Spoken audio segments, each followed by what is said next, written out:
Amigos, ¿cómo están? Bienvenidos a Radio Uruguay, bienvenidos a La Máquina de Pensar. ¿Cómo están? Espero que anden bien, espero que hayan salido hidratados porque hace mucho calor en la calle, aquí en la Ciudad Vieja, en la peatonal Sarandí, muchísimo calor por lo menos, y en los ómnibus no quiero ni narrarlo porque es inenarrable lo que es viajar en un ómnibus ahora actualmente de Cuxa, salvo cuando si te toca, como me tocó no hace tanto, un ómnibus de Cuxa con aire acondicionado, que fue sorprendente, pero existe ómnibus con aire acondicionado. Arrancamos La Máquina de Pensar hoy lunes. Va a ser una semana muy, va a ser una semana muy surtida, y de alguna forma también es una semana que vamos a ir preparando de a poco, nos vamos acercando al cumpleaños de La Máquina de Pensar. El 15 de marzo vamos a estar cumpliendo 10 añitos, la primera década de La Máquina de Pensar. Arrancamos con Oscar Nieto en controles de emisión, como le van Oscar, y con Carolina Cuadro en la producción de este programa, amigos. Vamos a darle la bienvenida a... ella es periodista, es escritora, es ensayista y bueno, es alguien de la cultura. Hortensia Campanella, ¿cómo andás? ¿Andás bien? Hola, encantada de estar aquí y charlar contigo y celebrar los 10 años de esta máquina. Hortensia Campanella, que ahora estás en el Sodre, ¿no? Consejo directivo. Durante mucho tiempo fuiste directora del Centro Cultural de España, aunque nosotros nos conocemos de antes, por lo menos por mail. Yo me estaba acordando cuando estuve preparando la movida Onetti en el 2004, y vos vivías en España, ¿no? Te fuiste al exilio y estuviste trabajando mucho tiempo en relaciones exteriores, ¿no? Así es, estuve trabajando en gestión cultural, pero ligada a exteriores, en la Casa de América y luego en la Secretaría de Estado para la Cooperación y para Iberoamérica, y de ahí salté justamente aquí, a Montevideo, al Centro Cultural, y después estuve en el Centro Cultural de España también en Santiago de Chile. En Chile, claro. Así que sí que... Y ahora en el Sodre, digamos, estos últimos 5 años, ¿no? Ahí está, sí. Como dirigiendo el Sodre. Pero a Hortensia Campanella la llamamos porque acaba de editar hace muy poco en Seix Barral, dentro de la editorial Planeta, un libro de entrevistas que hizo Hortensia Campanella, que se llama Valió la pena vivir, diálogos en el tiempo. ¿Cómo fue la idea? ¿A quién se le ocurrió? Bueno, vos lo ponés un poco en el prólogo, ¿no? Que tenías un poco la... Sí, en realidad empecé a hacer entrevistas a gente de la cultura hace mucho tiempo, muchos años, y continué a lo largo de mi vida, sobre todo en Madrid. Pero bueno, la mayor parte de esas entrevistas se publicaron, algunas parcialmente, otras del todo, en revistas, en diarios, etcétera. Y hace 4 o 5 años un dibujante español, Ángel de la Calle, que además está en la dirección del Gijón, del Festival de Literatura Negra de Gijón. La Semana Negra de Gijón. Se entusiasmó con la charla de que yo había entrevistado a aquel, y me animó a hacer una selección que bueno, que tuvo una vida especial en Gijón, precisamente. Fue un regalo que se hacía a los participantes de Gijón hace ya o sea que lo publicaste allá. Es otro libro. O sea, publicaste otro libro de entrevistas de allá entrevistas, en España. Algunas de las cuales he vuelto a recoger, variando, ampliándola ahora en Seix Barral. Aquella estaba más enfocada a España, esta está más enfocada a Uruguay, con escritores o con gente de la cultura que pienso que puedan ser de interés para este público. La idea, pero como me hablabas de cómo surgió, la idea fue de Ángel de la Calle, y hace muy poco se le ocurrió a Claudia Garín de Planeta hacer una versión pensando en este público, con introducciones diferentes y con algunas de las entrevistas también diferentes. Algunos son nuevas o recientes, varias no estaban en aquella edición, y bueno, y creo que a mí me entusiasmó mucho hacerlo en su momento, y espero que entusiasme más gente. Es un libro, digamos, con 445 páginas, o algo así, ¿no? O sea, estamos hablando de un libro grande de entrevistas, aunque tiene tantas entrevistas, son cerca de 30, ¿no? Sí, en realidad son 29 más una que no es una entrevista, que es la entrevista que no hice, claro, pero que es un testimonio es como de una alguien. semblanza, digamos, Sí. que vos trazás de Idea Vilariño. Claro, la cultivé, la visité durante 10 años y aunque nunca le hice la entrevista, me gustó recordar aquellas charlas en su casa. ¿Y nunca le hiciste la entrevista a Idea Vilariño? ¿Por qué razón? Vos decís, Idea no daba muchas entrevistas en toda su vida, pocas, pero las que daba eran tremendas, ¿no? Eran con una sorprendente crudeza o una franqueza inusual en Uruguay. Y vos nunca llegaste a hablar, nunca llegaste a plantearle nada de hacerle entrevistas, no. En realidad nuestra relación fue como de charlas, fue muy cálida, sí, no profesional, digamos. Siempre fue una visita para tomar té y hablar de muchas cosas. Pero, digamos, porque la idea que pasa, la rodea, y vos lo escribís muy bien en esa especie de semblanza, digo yo, la rodea una especie de aura, ¿no? La rodeaba, digamos, como monacal, decís en un momento, de alguien que está un poco distante del resto, ¿no? Sí. Y quizás no le pediste por esa aura. En mi caso, te cuento una cosa microscópica. Yo pensé varias veces en entrevistarla, pero la gente que me daba el teléfono de Idea, como que era un secreto de Estado, uno fue Mario Benedetti, se lo pedí a Mario Benedetti, que me lo dio, y me dijo unas palabras que a mí me sorprendieron, y tiempo después se lo pedí a Numen, porque lo perdí el teléfono, se lo pedía a Numen Vilariño, el hermano, y me repitió lo mismo. Los dos me dijeron, pero yo te lo doy, pero no digas que yo te lo di primero, y mirá que ella te puede decir cualquier cosa, mirá que te puede decir, mirá que no, como que es, ¿no? Y entonces esa obra, después cuando logré hablar con ella, que hablé 2 veces, nada que ver, en absoluto, nada que ver. Es cierto. Es más, la llamé por teléfono para hablar de Humberto Meget, que ella fue la primera que publicó, y suspiró, como dice, Humberto, como dice, no vamos a hablar de mí, ¿no? Pero, o sea, quería en ese momento, me sorprendió. En realidad, sí, mi relación, que fue justamente a partir de un pedido de Mario Benedetti, que me dijo que necesitaba unos medicamentos, yo si se los podía traer viajando de Madrid a Montevideo, y a partir de entonces mis visitas fueron frecuentes y relativamente extensas, y siempre fue muy cálida. Muy cálida, o sea que no... sí, para nada eso. Y aparte, por lo menos en mi caso, que solamente, insisto, hablé 2 veces por teléfono, como muy cercana también. Alguien después me dijo, Gladys Castelvecchi, que ella escuchaba la radio, en fin, y que seguía el programa. Pero hay otro detalle que es que vos siempre estuviste muy cercana o tuviste mucha cercanía con Onetti, con Juan Carlos Onetti, ¿no? Y ella tiene una gran historia con Onetti.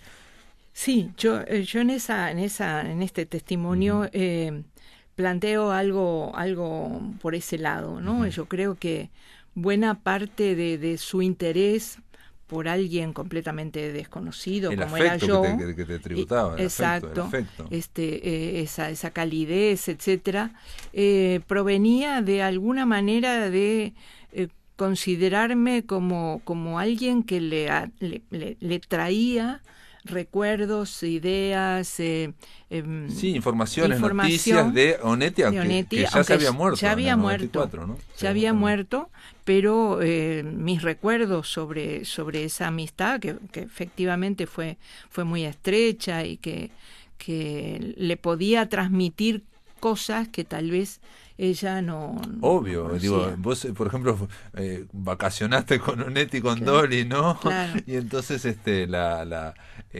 eso, ir en un auto de vacaciones con Onetti, bueno, son informaciones que otra persona muy peculiar. No muy peculiar, ¿no?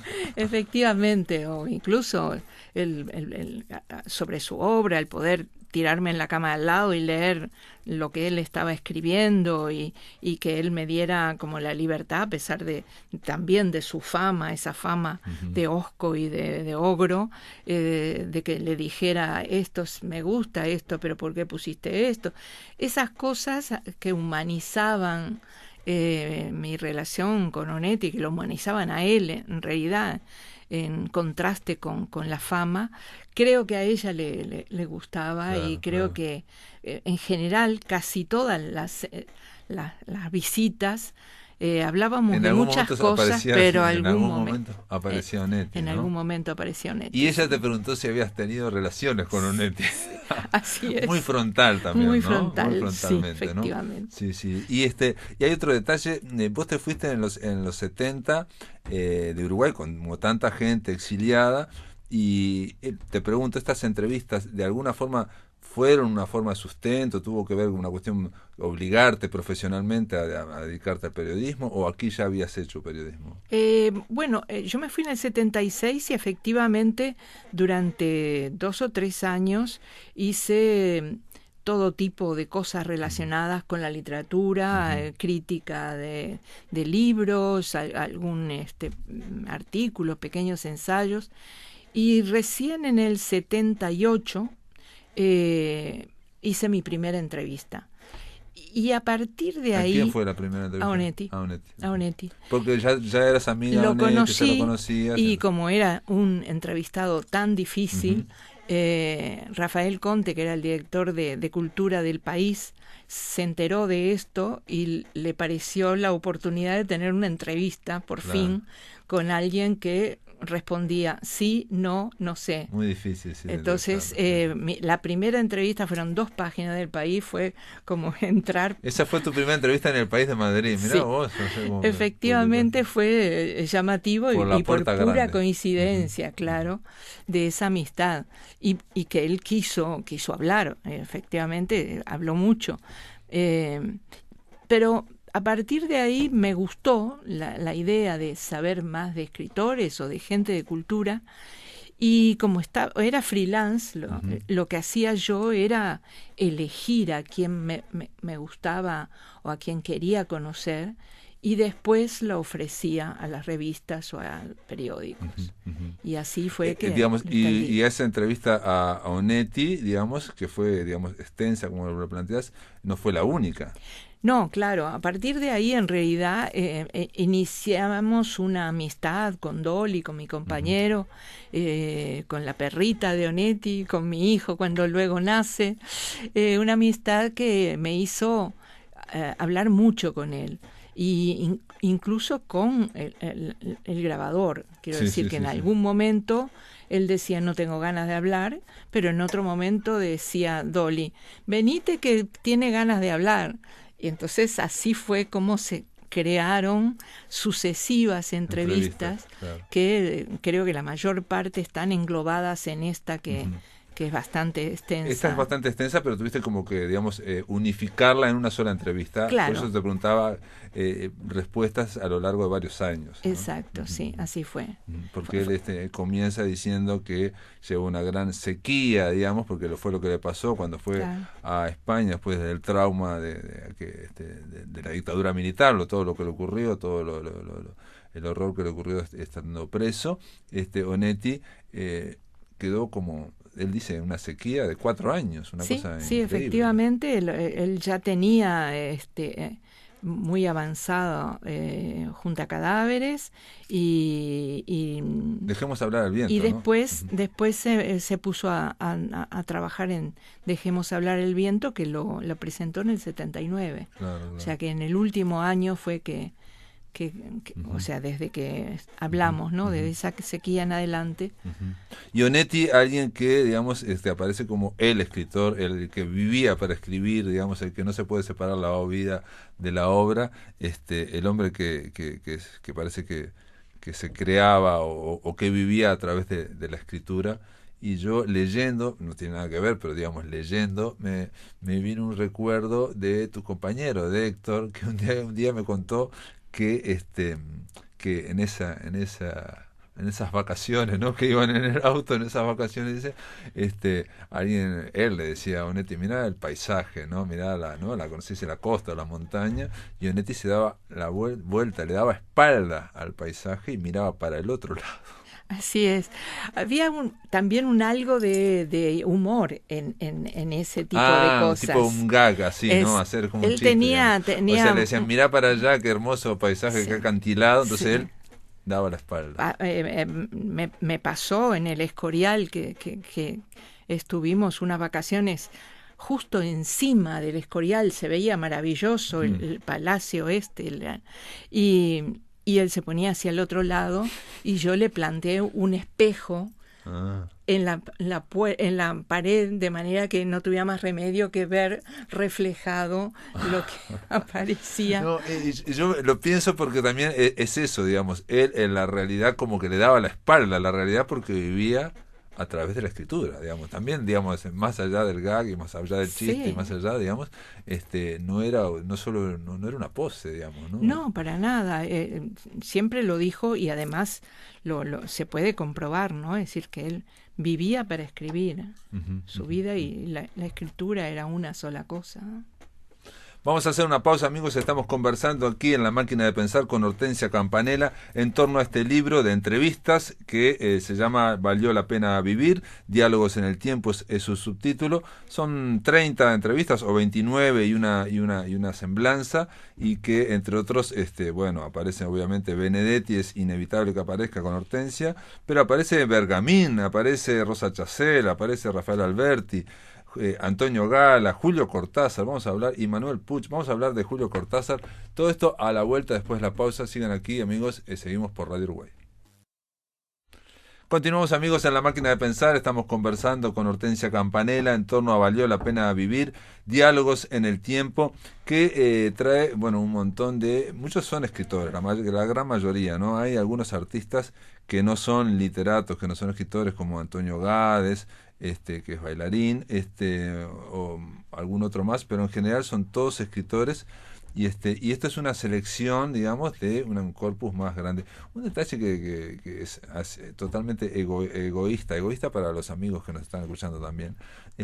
¿Vos guardaste las grabaciones? ¿Tenés los audios? Sí. ¿En serio? Sí. Ah, impresionante. Sí, en cassette. Los cassettes, sí, porque en su momento te acordás que hicimos, ¿no? Con Sopa de Letras, vos nos entregaste todos unos cassettes guardados de entrevistas a Onetti, ¿no? Claro. Y eran muchos aquellos cassettes que se digitalizaron aquí en Radio Uruguay. Exactamente, hicieron una obra espléndida con palabras de Onetti.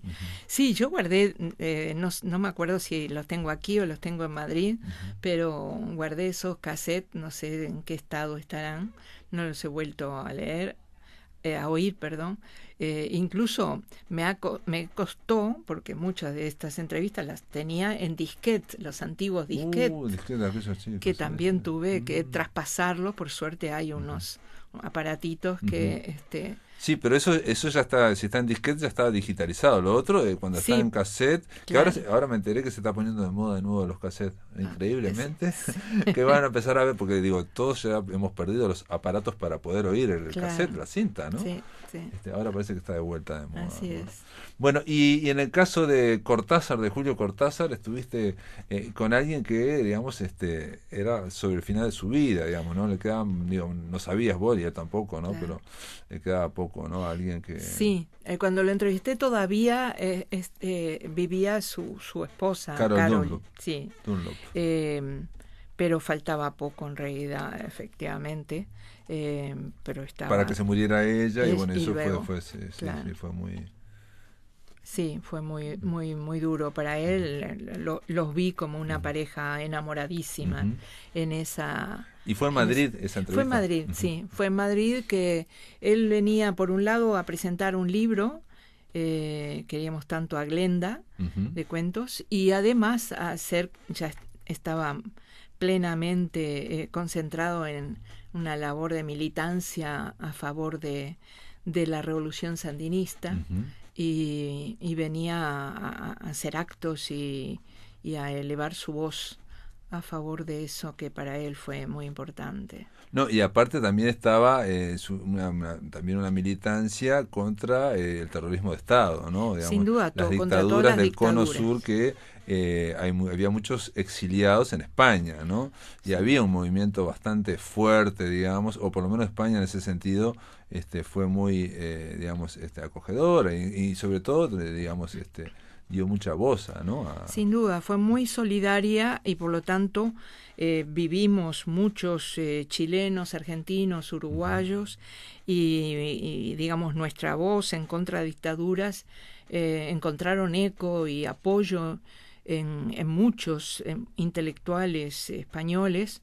Varios de los que están en estas entrevistas fueron muy, muy solidarios de un punto de elevar su voz y además de apoyar las publicaciones en contra de las dictaduras, etcétera, y hacer actos. Uno de esos actos estuve con él, con Cortázar, y en otros él estuvo con Mario Benedetti, con otra gente, y con muchos españoles que apoyaban todo esto. La entrevista que le hizo Hortensia Campanella y que está en este libro, Valió la pena vivir, yo la destaco, la de Julio Cortázar, porque tiene un bonus track, ¿no? Vos te tomás la libertad, mientras lo vas entrevistando, de recomendar cuentos. Cuentos, hay que leer tal cuento. Por ejemplo, él dice en un momento de un cuento que le gustaba mucho, ahora lo voy a encontrar, pero no tuvo mucho éxito. Clone, por ejemplo, ¿no? De Queremos tanto a Glenda, vos lo recomendás, pero vas dando pautas de cuentos. Sí, es que era una entrevista. Él era una persona muy, muy porosa, muy dialogante, o sea que no era una entrevista en que él contestaba simplemente, sino que dialogaba en función de cosas que yo le decía, le recordaba algunos cuentos, por ejemplo, de otros libros. Sí, aquí es el cuento, vos le recordás Reunión con Círculo Rojo, que yo no lo leí, de alguien que anda por ahí, y él te dice, fíjate que eso también me pasó, hay críticos que han pensado que yo tengo bastante imaginación, y bueno, entonces dice, Reunión con Círculo Rojo, me pasó en un restaurante, no sé qué, no sé cuánto, me acuerdo muy bien, al final es inventado. Por cierto, dice Cortázar, que ese es un cuento al que yo le tengo mucho cariño, aunque creo que no ha tenido muchos lectores. Y es un cuento para nada, no está entre los principales, Reunión con Círculo Rojo. Sí. Y ahí lo recomendás también para leer. Es que ese libro, alguien que anda por ahí, a mí en pocos años antes de esta entrevista me había impresionado. Hay algunos cuentos allí muy interesantes, y bueno, y eso dio juego para ese diálogo, ¿no? Y también en otro momento vos le decís que el hombre, ¿no? La humanidad, los hombres hacen cosas horribles, y él dice, el hombre es un animal estético, pero también es un animal, ¿no? Y ahí como que se nota, digamos, vos decís que hay una gran carcajada, pero se nota que hay una gran distensión, y agregás un soneto de un tal Lucas, ¿no? ¿no? Claro. Que yo no lo recordaba, pero lo quiero leer, digamos, escrito por Cortázar. Huevo y soneto se parecen por lo riguroso, lo acabado, lo terso, lo frágilmente duro.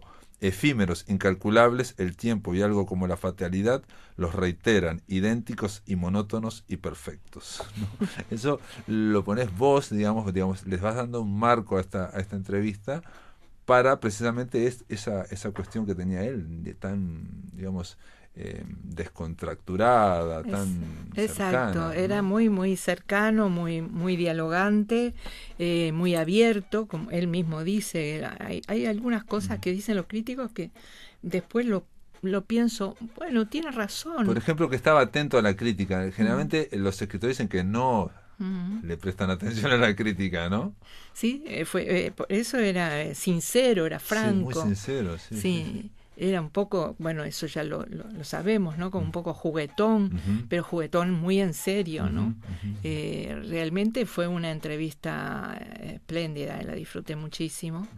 Y ahí noté cómo era él, eso casi al final de su vida, de todo punto de vista, ¿no? Me sorprendió, por ejemplo, que dice que, aunque no lo crean, yo tengo muy poco control sobre mi escritura cuando la estoy realizando. Dice Cortázar, la escritura en sí misma es una especie de fluencia. No hablo de escritura automática, porque yo sé perfectamente lo que estoy escribiendo mientras lo hago. No hay ninguna detención, lo que hay es un sentimiento del ritmo. Hay una especie de balanceo de mi frase que para mí es absolutamente necesario. Si no lo consigo, algo se corta y tengo que dejar de escribir. Es decir, que escribo rítmicamente y eso le da tal vez el dibujo al cuento o de un capítulo de novela una cierta tensión. Y aquí es una frase que yo subrayé, porque este libro de Hortensia también hay que subrayarlo, que dice: tiene un efecto hipnótico la frase, primero sobre mí, dice Cortázar, mientras lo estoy escribiendo, y luego sobre el lector el día en que lo lea. Fíjate. Está genial como digamos, arte poética de sí mismo, ¿no? Sí, sorprendente, ¿no? A la vez sin plantear misterios, pero tampoco diciendo que la sabía toda, por ejemplo. Claro. ¿no? Sí, tenía eso, por eso lo primero que dije es poroso, ¿no? Un tipo que se abre y que está dispuesto a aceptar cosas del exterior, ¿no? Y después hay una frase que también, digo, cómo va variando de acuerdo a cosas que van cambiando de contexto. Digo, yo leo esto en el 2020 y probablemente si yo lo hubiera leído hace 10 años, hace 20 años, no hubiera pensado lo mismo. En otro momento Cortázar te dice, porque obviamente están hablando en un momento en que hay dictaduras en el cono sur, está toda América, digamos, está bajo régimen militar, y esto es del 80 y pico, una cosa así, 82. Y dice del 82, y entonces dice en un momento, desde hace unos cuantos años estamos asistiendo a un resurgimiento de nuevas formas de fascismo, que a veces se llama neofascismo, a veces nueva derecha, es decir, un retorno de esas fuerzas más reaccionarias, opresoras, que fueron militarmente aplastadas en la Segunda Guerra Mundial, pero que no fueron ideológicamente vencidas, como lo pensamos con demasiado optimismo en esa época, dice Cortázar. Y entonces la única posibilidad que hay es que la gente que no acepta esa ideología sienta que hay que crear una especie de estado de alerta, de vigilancia intelectual, política, moral. Tenemos, dice él, y esa frase está brillante, tenemos que buscar la verdad. Y entonces, fíjate cómo se repiten las cosas, ¿no? Es decir, y bueno, la respuesta es mucho más larga y termina diciendo, si nosotros seguimos, nos negamos a reconocer su existencia, saldrán otros Pinochet, otros Videlas y volverán, y esto es horrible decirlo, volverán otros Hitler y otros Mussolini, ¿no? Digo, en otro momento, no sé, uno hubiera dicho, esto es una exageración, una dramatización, pero digo, uno ve también el panorama europeo exactamente, es decir, eso podría decirse ahora mismo. Exacto, sí. Podría decirse ahora mismo. Es sorprendente en el caso, esas frases que me llamaron mucho la atención. Después hay otro escritor que a mí me encanta, pero como que yo lo seguía mucho en España, que es Paco Umbral, Francisco Umbral, ¿no? Eso es otra experiencia, ¿no? De entrevistarlo, ¿no? Sin duda. A él también tuve cierta amistad con él y me resultó más fácil después. Tuviste amistad, pero y no surge nunca, yo esperaba que surgiera, no aparece en la entrevista el nombre Onetti, porque ahí hay un vínculo con Onetti, ¿no? Cuando entonces Onetti lo toma del propio Umbral, de Paco Umbral. Umbral tenía admiración por Onetti. Lo admiraba muchísimo. Y Onetti, alguno de los libros, claro, Umbral escribió tanto, alguno de los libros de Umbral les gustaba. Pero escribió muchos artículos. Francisco Umbral, aquí, no sé, mencionás creo que 15.000 artículos, algo así, ¿no? Muchísimos, miles de artículos. Sí. Era una realmente máquina de escribir todos los días artículos que tienen que ver con la crónica, haciéndose una crónica de él que cuando uno lo sigue a él es hipnótico, ¿no? O sea, crea un código para seguirlo. Sin duda, fue durante muchos años una referencia, diríamos, cultural y social. Las famosas negritas, sí. las palabras puestas en negrita, sí. todos mirábamos a ver quién salía en esas negritas, y era muy agudo, muy fino también. Siempre había algo, te quedaba algo, ¿no? A veces, sí. digo, no todos tenían el mismo nivel, no todos tenían... Pero, por ejemplo, me acuerdo increíblemente una vez que él escribió en un artículo, eran columnas, que él iba hablando y dice, por ejemplo, dice, toda la literatura latinoamericana es ¿no? El planeta Latinoamérica, dice, tiene dos polos. Dice, en uno está Macondo, decía, y en el otro está Santa María, ¿no? Y en uno es proliferante, en fin, ¿no? El barroco, y el otro está, digamos, como que en el sur estaba Santa María. Y son esas frases así que uno se imagina los polos ahí ya, y viste como que tiene esa capacidad poética. Sí, ¿no? Sí, sin duda que era una persona con muchas lecturas y concentrado también, otro más concentrado en la escritura. Viviendo para la literatura, leyendo y escribiendo constantemente. Novelas y columnas, novelas y columnas, realmente. Y aquí habla muy mal de la televisión, bueno, fue famoso también un momento que él es famosísimo, se puede ver en YouTube, que él se pone a gritar en un programa de televisión con Mercedes Milán, empieza a decir, dice, a mí no me importa este programa, yo vine a hablar de mi libro. Y cuando lo sacaban de allí, insistía, yo vine a hablar de mi libro. Yo vine a hablar de mi libro. Sí. Y bueno, vos ahí le planteás el tema de los medios, de la televisión, ¿no? Y él dice que la televisión no tiene nada que ver con la cultura, tiene que ver con el periodismo.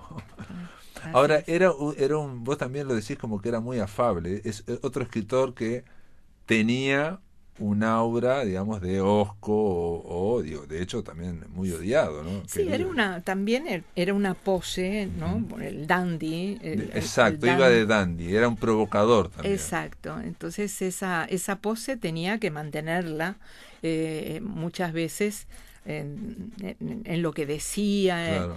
pero hablando mal de los otros a luego veces, en la conversación más cercana podías tener mucho sentido del humor y ser agradable. En fin, también depende un poco de las circunstancias. Cuando se quita esa pose, ese uniforme de dandy, de antipático. Él iba así, digamos, de soberbio intelectual, que iba con una bufanda, digamos, y él iba hablando de todo el mundo, digamos. Él era el cronista que iba a decir quiénes los que están in y los que están out, ¿no? Él iba diciendo así. Exactamente. Y era increíble, ¿no? Exactamente. Pero tenía frases que ya te digo, me acuerdo de otra, que entrevista a Carmen Sevilla, y él dice, yo iba a hacer las preguntas, y Carmen Sevilla no le daba mucha bolilla, digamos, porque estaba frente al fotógrafo. Y entonces en un momento él le pregunta algo, esto contado por Umbral, ¿no? Y Carmen Sevilla dice, no, lo que importa es el fotógrafo. Y Umbral dice, y tiene razón, lo que importaba era el fotógrafo, no importaba lo que yo estaba preguntando, ¿no? Así es.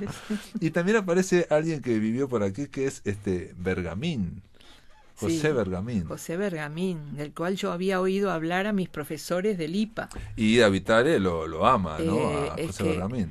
Sí, yo tuve de profesor, por ejemplo, a José Pedro Díaz, que lo quería muchísimo, Ángel Rama.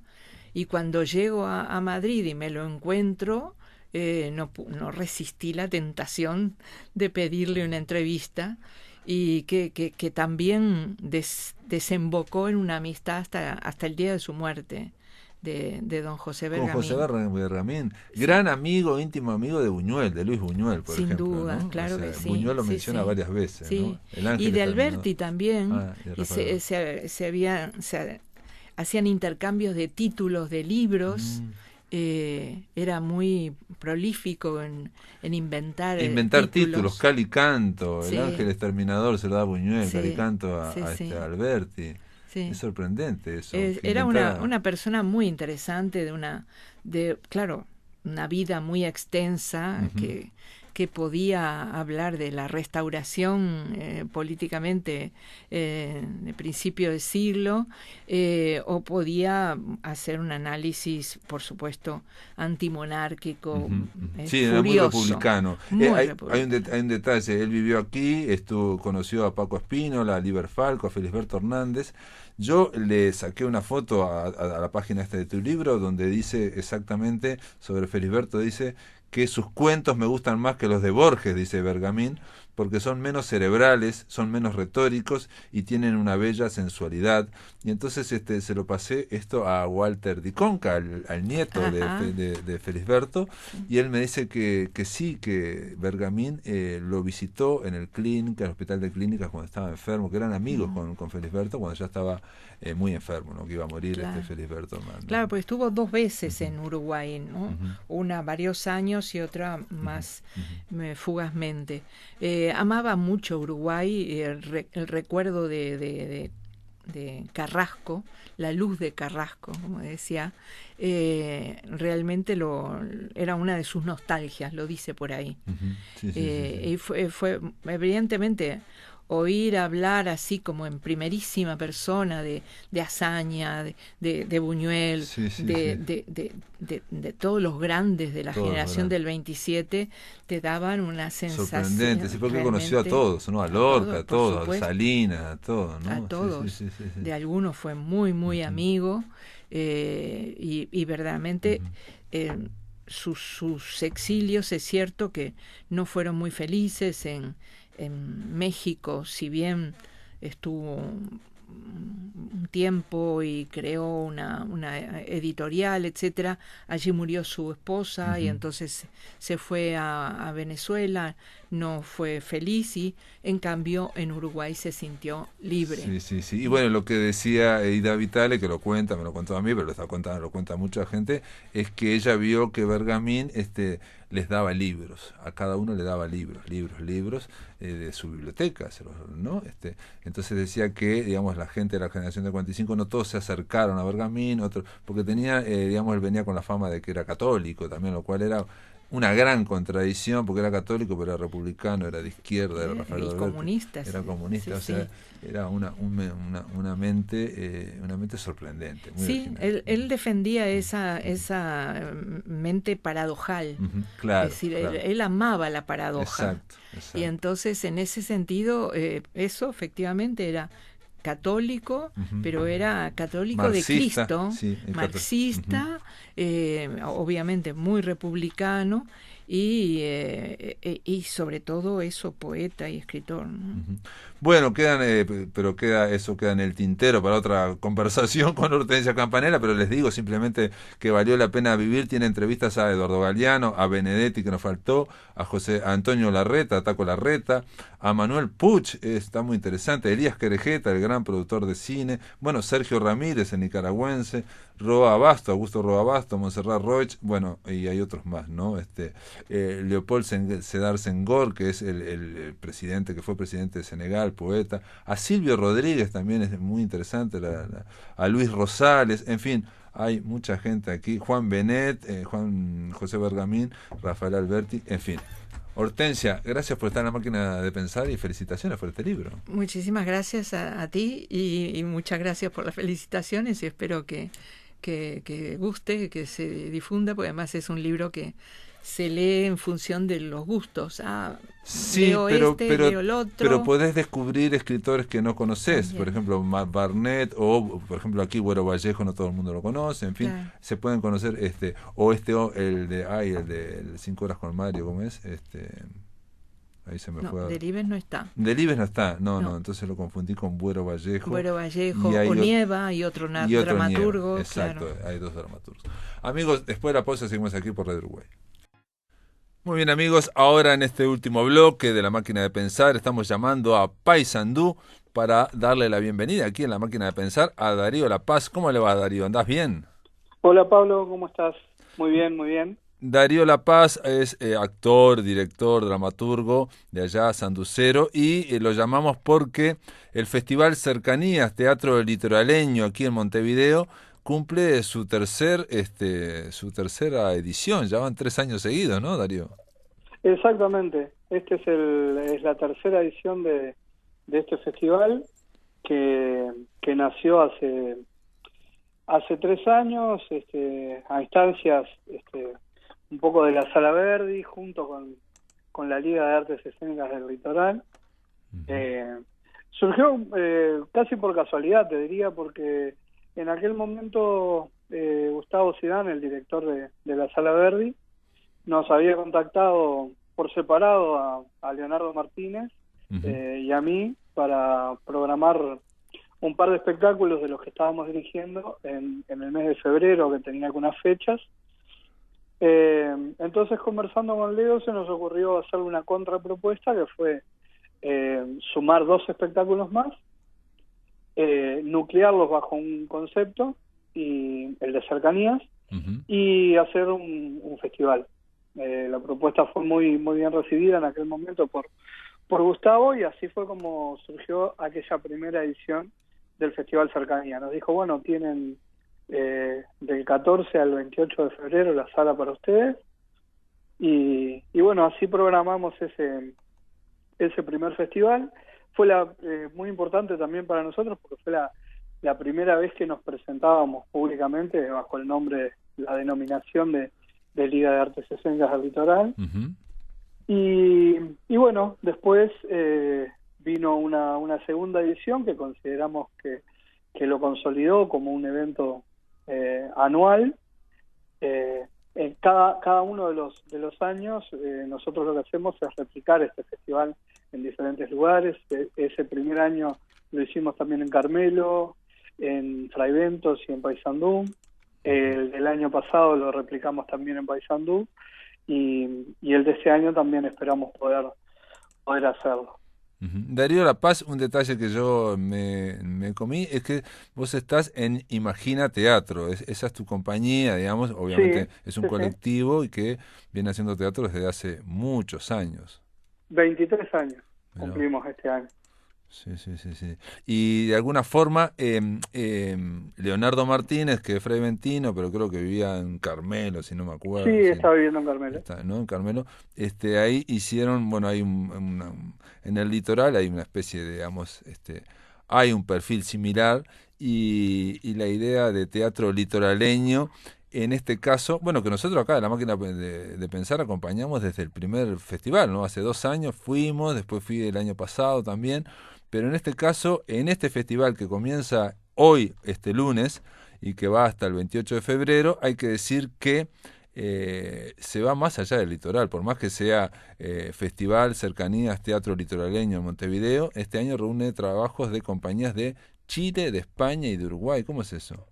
Exactamente, porque en definitiva esta red, que es ante todo una red de afectos que fuimos construyendo a lo largo del tiempo, de años de trabajar juntos y de recorrer diferentes caminos geográficos y creativos, siempre jugamos con que las denominaciones bajo las cuales nos nucleamos tienen que estar en una permanente construcción y y son sumamente dinámicas. Es así que el litoral también para nosotros es un territorio mucho más simbólico y afectivo que geográfico, claro. Es una actitud. Exactamente, sí, algo así. Entonces nosotros nos gusta definir el litoral y la cercanía, este festival Cercanías, como lo que se siente cerca y se encuentra. Por lo tanto, abrimos el año pasado ya habíamos abierto un poco este concepto de lo territorial a lo simbólico y a lo afectivo. Invitamos una compañía de Buenos Aires el año pasado a formar parte de este festival, y este año se incorpora también un espectáculo de un grupo de Chile que se llama Ñaque, o de Piojos y Actrices, que es una conocida obra de Sanchís Sinisterra, en una versión muy linda que hacen estas compañeras, que además están viviendo en Uruguay desde hace un año. Están viviendo acá, sí, de alguna forma de vínculo. Porque, digamos, acá hay 2 obras que ya fueron estrenadas, después todos los demás son estrenos, digamos. Una de ellas la vi, La Chancha, que es una gran obra de Leonardo Martínez, que realmente vale la pena verla, y que comienza hoy, el lunes. Hoy sí. Es así, ¿no? Hoy el lunes hasta el miércoles va a estar. Exactamente, lunes, martes y miércoles abre el festival la querida gente de la Nación, que forman parte desde el principio de la liga. Perdón, un detalle importante, porque esto va desde el 17 al 28 para los amigos que quieran ir. Es la Sala Verdi, que ya saben dónde está, que es espectacular, un hermosísimo teatro. La entrada vale 250 pesos y el horario es a las 20:30. Son todos los días a las 20:30, excepto el domingo, que es más temprano. Pero... Sí, el domingo hay doble programación. Hay una obra a las 18, que es una obra para niñas y niños. Y a las 20:30 también repite la misma que va el sábado. ¿Y vos hiciste cuál? ¿Dirigiste? Yo dirigí las dos que van ese fin de semana. El hombre que casi viajó a la luna, que es un texto de Juan Espósito, un dramaturgo español, madrileño. En realidad extremeño de nacimiento y madrileño por adopción. Junto con un actor que se llama José Miguel Álvarez, que estuvo radicado en Paysandú hace algunos años, y allí nos encontramos, nos conocimos y surgió esta aventura de dirigir esa obra que habían concebido ellos dos en algunas noches madrileñas. Y que Juan Espósito la escribió de manera maravillosa, y bueno, y José Miguel me propuso que la dirigiera, y bueno, y así lo hicimos, y la estrenamos en enero del 2016. Perfecto. Y ahora la estamos reponiendo para este festival.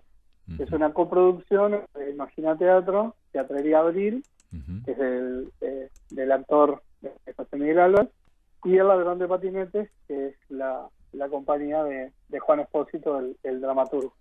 Perfecto. Entonces hay que decirle, amigos, que hoy comienza lunes, martes y miércoles La Chancha. Vale la pena, esa la recomiendo, me encantó esa obra, tiene muchas cosas y digo, es muy graciosa, pero a la vez tiene drama, tiene que ver con una chica que quiere salvar un chancho, digamos, de lo frigorífico, tiene que ver con el animalismo, pero también tiene que ver con el capitalismo.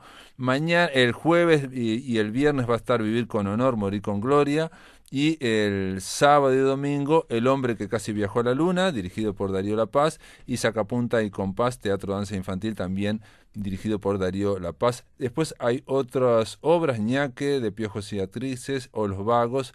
Todo esto, si van al blog de La Máquina de Pensar, está linkeado, si no, lo ponen directamente.